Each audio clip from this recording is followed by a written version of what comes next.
Hey everyone, I've got a confession to make. There has been no game I've been looking forward to more since the June 2024 Nintendo Direct than Metroid Prime 4 Beyond. This includes Mario Kart 9, new 3D Mario, new 3D Zelda, and whatever other surprises are awaiting us on the Switch 2. See, way back in November 2002, I picked up the original Metroid Prime for my GameCube, and I absolutely fell in love with it. I played the game obsessively for years, and even competed as one of the game's early day speedrunners. There are few games in existence that have been more impactful to me and that I adore more than the original Metroid Prime. Fast forward 22 years, and even though my gaming skills are a little less sharp, nothing excites me more in the world of video games than plugging into a brand new modernized Metroid Prime experience. But the March 27th Nintendo Direct did serve to lower my expectations for the highly anticipated game. Why is this? What can we glean from the Direct? Let's dive in and find out.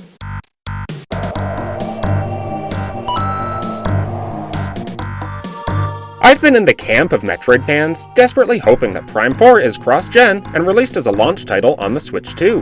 What a boon it would be for the Metroid franchise to headline the launch of the super highly anticipated Switch 2. When I watched the March 27th Nintendo Direct, and again saw a vague 2025 release date, this at first gave me confidence that yes, this game would be releasing simultaneously with the Switch 2. But now I'm not so sure. It's probably a foolish fantasy to hope that a Metroid game headlines the launch of Nintendo's next console. Metroid does not hold nearly the same level of popularity across Nintendo's fanbase as, say, Mario and Zelda, so why would Nintendo risk the launch of their next-generation hardware in this way? It doesn't make a whole lot of sense. Perhaps it could be one of multiple Switch 2 launch titles, but not the headliner. But does it make sense to expect Prime 4 to get a dedicated Switch 2 release at all? Well, our best guess at answering this question will probably come from looking at history, when Nintendo released Breath of the Wild as a cross-gen title back in 2017 when the Switch launched. Revisiting this timeline, what we see is that Nintendo announced in April 2016 that Breath of the Wild would be cross-gen.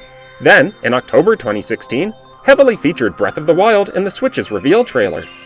Then, in January 2017, Breath of the Wild was featured in the Switch presentation trailer, with it clearly marked as being both a Wii U and a Switch title. And of course, in March 2017, Breath of the Wild launched on both generations of hardware, along with the Switch launch. If this history is to tell us anything, Nintendo clearly indicated that Breath of the Wild would be a cross-gen title for nearly a year before its release. Why then, with Prime 4, would Nintendo still, likely just 2 months before the Switch 2's release, be only indicating an original Switch release for the game, if the plan was to make it cross-gen? It really doesn't make sense. If Nintendo was planning a separate Switch 2 release for Prime 4, I would expect that to be the version that Nintendo is primarily promoting. Pulling back the covers on the game during an original Switch Direct doesn't make a whole lot of sense, and would be heavily deviating from the path taken for Breath of the Wild. With that out of the way, let's talk about the Prime 4 trailer itself. I'm not going to lie, I was pumped to get a closer look at this game, but the trailer was a bit of a letdown. It only showed an area that looked a lot like Talon Overworld, a very generic, vanilla, introductory sort of environment. Also, it focused on very basic abilities, scanning things, opening doors, shooting your beam. It was very Metroid 101. It did touch on psychic abilities, which, I guess, were supposed to be a new and exciting mechanism, but these were featured primarily as a way to interact with mechanisms and open doors, which is basically redundant with the scan visor. The ability to control your beam trajectory is kind of neat, but I find it really hard to conceptualize how this works. Does the game really go into slow-mo every time you use this ability? That feels like it would be rather disruptive. Is it mostly just a gimmick? Does it tie into any interesting puzzles? It's hard to say, and yet that was one of the only interesting nuggets to think about. I mentioned it a moment ago, but go back and watch the Breath of the Wild trailer from the Switch presentation in January 2017. Now this is a trailer that will get you hyped. The level of excitement just oozes out of the screen, even 8 years later, and even after completing the game multiple times. It's jam-packed with grandeur, diverse regions, and new and interesting abilities. The whole thing is just total epicness, and really serves as a masterclass for how to do a trailer. Fast forward to the present, and well, we didn't get anything close to that with the Prime 4 trailer. In fact, I found this Prime 4 trailer less tantalizing than the one back in June 2024. it was, any way you cut it, a bit of a letdown for me. But despite all of that, there may still be hope for Prime 4. First of all, is it actually that big of a deal if the game is not released as cross-gen? Let's go back to Breath of the Wild. To have it playable on both the old and the new-gen hardware, there was no choice but to have two separate releases, as the Switch was not backwards compatible with Wii U games. But that is not the case here. Since the Switch 2 will be backwards compatible with Switch games, should we really expect that a cross-gen release would accomplish much anyway? By most accounts, it is difficult to notice much difference between Wii U and Switch Breath of the Wild, except for the occasional spot where the Switch holds a higher frame rate.